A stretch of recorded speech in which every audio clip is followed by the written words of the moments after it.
नमस्कार दोस्तों, स्वागत है आपका मेरे YouTube चैनल पर देसी इंग्लिश सेंटर पर।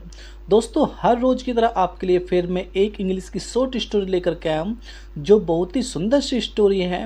और स्टोरी के साथ साथ आपको इसमें बहुत कुछ सीखने के लिए मिलेगा। ग्रामर सीखने के लिए मिलेगी, एडवांस लेवल के आपको इसमें न्यू वर्ड देखने के लिए मिलेंगे। तो वीडियो स्टार्ट करते हैं और बिल्कुल स्लोली हम इस स्टोरी को रीड करेंगे ताकि आपको अच्छे समझ में आ सके। तो सबसे पहले देखेंगे वीडियो का नेम, बैम्बी। दोस्तों, बैम्बी क्या है? बैम्बी एक इसमें हिरन के बच्चे का नाम है। जो बैम्बी है एक हिरन के बच्चे का नाम इसमें बैम्बी है। आगे पढ़ेंगे दोस्तों। One day a phone was born. A phone क्या होता है दोस्तों? फाउन का अर्थ है दोस्तों हिरन के बच्चे को हम फाउन कहते हैं इंग्लिश में। तो एक दिन एक हिरन का बच्चा वाज बोर्न पैदा हुआ था। एक दिन एक हिरन का बच्चा पैदा हुआ था इन ए ब्यूटीफुल फॉरेस्ट, एक सुंदर जंगल में। भाई, एक दिन एक हिरन का बच्चा एक सुंदर जंगल में पैदा हुआ था। He was named बैम्बी, जिसका नाम रखा गया था बैम्बी। भाई, जिसका नाम बैम्बी रखा गया था।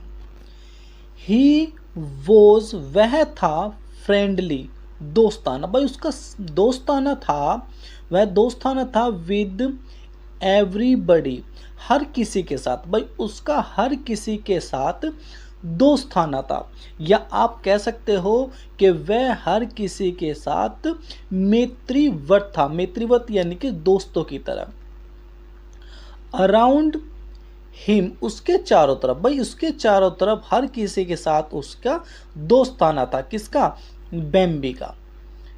एंड और एवरीवन, हर कोई, वॉज हैप्पी, हर कोई खुश था, टू सी हिम, उसे देखकर। भाई, उसे देखकर हर कोई खुश था। एज, जैसे, ही ग्रू अप, जैसे वह बड़ा हुआ।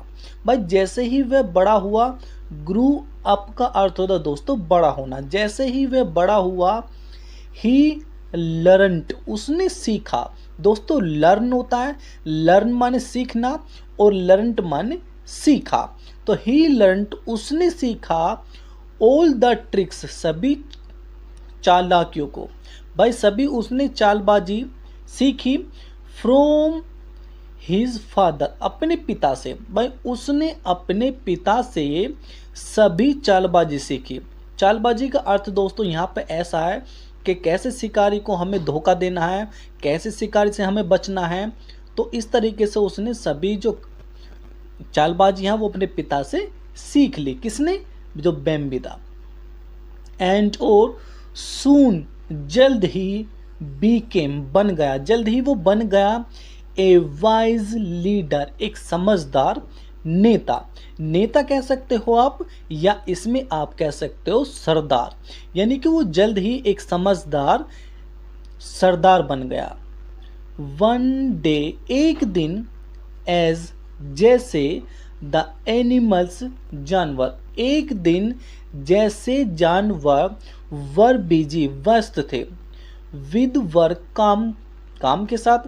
भाई, एक दिन जैसे सभी जानवर काम के साथ या काम में व्यस्त थे सभी जानवर, एक दिन, दे हियर्ड, उसने सुना। दे माने उन्होंने, हियर्ड माने सुना, उन्होंने सुना। दोस्तों, हियर की ये सेकंड फॉर्म है हियर्ड। तो उन्होंने सुना, क्या सुना? भाई, एक दिन जैसे ही सभी जानवर काम में व्यस्त थे, बिजी थे, तो उन्होंने सुना, क्या सुना? ए वाइज ओल्ड स्टैग, एक समझदार बूढ़े बारहसिंगे को। बारहसिंगा आप जान सकते हो, यानी कि ये बारहसिंगा होता है, हिरन की तरह ही होता है बिल्कुल। तो यानी कि उन्होंने सुना एक समझदार और एक बूढ़े बारहसिंगे को क्या करते हुए सुना उसने? साउट, चिल्लाते हुए। यानी कि उन्होंने एक समझदार और एक बूढ़े बारहसिंगे को चिल्लाते हुए सुना। रन, भागो। वो क्या चिल्ला रहा था? रन यानी कि भागो। ए मैन हैज़ कम, एक आदमी आ चुका है। भाई दोस्तों जो बारहसिंगा था, जो बूढ़ा था, वो चिल्ला रहा था और उसने चिल्लाकर क्या कहा, उसने कहा कि आदमी आ चुका है, कि भागो आदमी आ चुका है। दोस्तों हैज़ और हैज़ के बाद यदि वर्ब की थर्ड फॉर्म आपको दिखाई दे तो वो समझ लेना आपको कि वो हमारा प्रेजेंट परफेक्ट का सेंटेंस है। प्रेजेंट परफेक्ट क्या होता है दोस्तों, चुका है, चुकी है, चुके हैं, और उसमें दोस्तों हैज़ हैव के साथ वर्ब की थर्ड फॉर्म का यूज़ करते हो।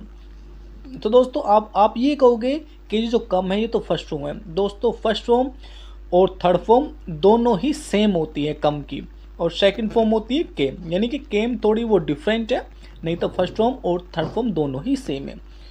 तो जो बूढ़ा बारहसिंगा था वो चिल्लाया, उसने कहा भागो कि एक आदमी आ चुका है। बैम्बी वॉन्टेड, बैम्बी चाहता था, क्या चाहता था, टू मेक श्योर, उन्हें निश्चिंत करना। भाई जो बैम्बी था, जो बच्चा था, वो उन्हें निश्चित करना चाहता था दैट कि एवरीबडी वॉज सेफ, कि हर कोई सुरक्षित है। भाई हर कोई सुरक्षित है। एंड सिक्योर, सिक्योर का अर्थ भी दोस्तों वैसे सुरक्षित ही होता है, यानी कि सब कोई खुशी मंगल है, सुरक्षित है। तो उसने कहा वो हर किसी को निश्चित करना चाहता था, जो बैम्बी था, कि हर कोई सुरक्षित है। एज जैसे he was helping other animals, जैसे वह सभी जानवरों की सहायता कर रहा था। दोस्तों ही वॉज हेल्पिंग, वह सहायता कर रहा था। दोस्तों ये वाक्य हमारा पास्ट कॉन्टिन्यूस का अफर्मेटिव वाक्य है। रहा था, रही थी, रहे थे, इसकी पहचान होती है पास्ट कॉन्टिन्यूस की, और उसमें दोस्तों वोज वर्ग के साथ वर्ग की फर्स्ट फॉर्म में आईएनजी का प्रयोग करते हैं। भाई जैसे ही वह दूसरे जानवरों की सहायता कर रहा था, कौन, जो बैम्बी था, काय के लिए, भाई क्या काय के लिए सहायता कर रहा था, तो स्केप, बचने के लिए। भाई बचने के लिए वो उनकी सहायता कर रहा था कि यहाँ से बच कर निकल जाएं, इस तरीके से वो उनकी सहायता कर रहा था जो बैम्बी था। द हंटर सूट, यानी कि हंटर शिकारी ने शूट कर दिया। शूट यानी कि आप यहाँ पे कह सकते हो कि गोली मार दी। हिम उसे, इसको, बैम्बी को, इन द नी, कहाँ पे, घुटने में। भाई नी होता है घुटना। भाई शिकारी ने उसे घुटने पर शूट कर दिया, गोली मार दी। इमीडिएटली, तुरंत, ऑल द एनिमल्स, सभी जानवर, गैदरिड, इकट्ठा हो गए। दोस्तों गैदर का अर्थ होता है इकट्ठा होना, और गैदरिड इकट्ठा हो गए। बस तुरंत सभी जानवर इकट्ठा हो गए। अराउंड, चारों तरफ, एंड टुक हिम, और उसे ले गए। दोस्तों टेक होता है लेना या ले जाना, ये टेक की सेकंड फॉर्म में टुक, यानी कि ले गए। हिम उसे, किसको, बैम्बी को ले गए, कहाँ ले गए, टू ए सेफ प्लेस, एक सुरक्षित स्थान पर। भाई सभी जानवर उसके चारों तरफ इकट्ठा हुए और वे जानवर बैम्बी को एक सुरक्षित स्थान पर ले गए। दे लुक्ड आफ्टर, उन्होंने देखभाल करी।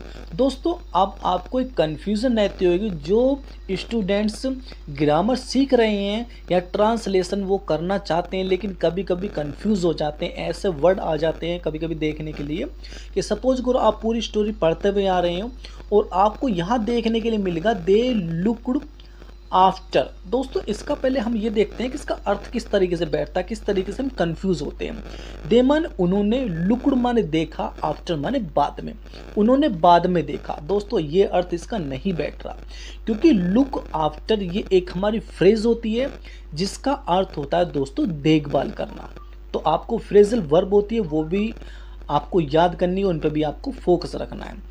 तो दे लुक्ड आफ्टर, उन्होंने उनकी देखभाल करी, किसकी, उसकी। भाई उन्होंने उसकी देखभाल करी, किन्होंने, जो जानवर थे, जानवरों ने बैम्बी की देखभाल करी।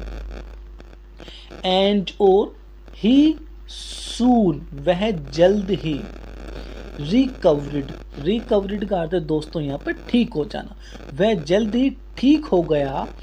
ऑल द एनिमल्स, सभी जानवरों ने, एप्लूडिड, एप्लूडिड का अर्थ है दोस्तों शाबाशी देना, प्रशंसा करना। तो सभी जानवरों ने प्रशंसा करी हिज ब्रेवरी, उसकी बहादुरी की। दोस्तों ब्रेवरी का अर्थ है यहाँ पे बहादुरी। भाई सभी जानवरों ने उसकी बहादुरी की प्रशंसा करी, तारीफ करी। एंड चेरिड, और वो खुश हो गए। चेरिड का अर्थ दोस्तों खुश हो जाना या खुशी मनाना। आपने देखा होगा, जैसे आप फिल्मों में देखा होगा आपने, जब व्यक्ति जब दारू पीता है तो आपस में गिलासों को टच करके बोलता है चेयर्स। उस चेयर्स का अर्थ दोस्तों खुशी मनाना। तो ये भी वही है, चेरिड यानी कि खुशी मनाई। तो उन्होंने खुशी मनाई। They will always be our hero, sorry they नहीं, कंफ्यूज हो गया मैं दोस्तों। तो यू विल ऑलवेज बी, तुम रहोगे, तुम हमेशा रहोगे, आवर हीरो, हमारे हीरो, यानी कि तुम हमारे नायक रहोगे, हमारे हीरो रहोगे हमेशा। किसको कह रहे हैं? बेम्बी को कह रहे हैं, सभी के सभी के तुम हमारे हीरो रहोगे हमेशा। देखते हैं दोस्तों मोरल क्या मिलती है हमें। Always lead by the example, always हमेशा, लीड रास्ता दिखाओ। भाई हमेशा रास्ता दिखाओ किसके द्वारा? बाय द एग्जाम्पल, उदाहरण के द्वारा। भाई उदाहरण के द्वारा हमेशा रास्ता दिखाओ। कहने का अर्थ ये दोस्तों, जब भी आपको कोई एग्जाम्पल समझ आ रहा है कि इस तरीके से आपको चलना है, तो एग्जाम्पल के थ्रू हमें किसी को रास्ता दिखाना है। एग्जाम्पल से ही आपको अच्छे से समझाना होता है और अच्छे से आपको एग्जाम्पल के थ्रू ही अच्छे से समझ में आता है।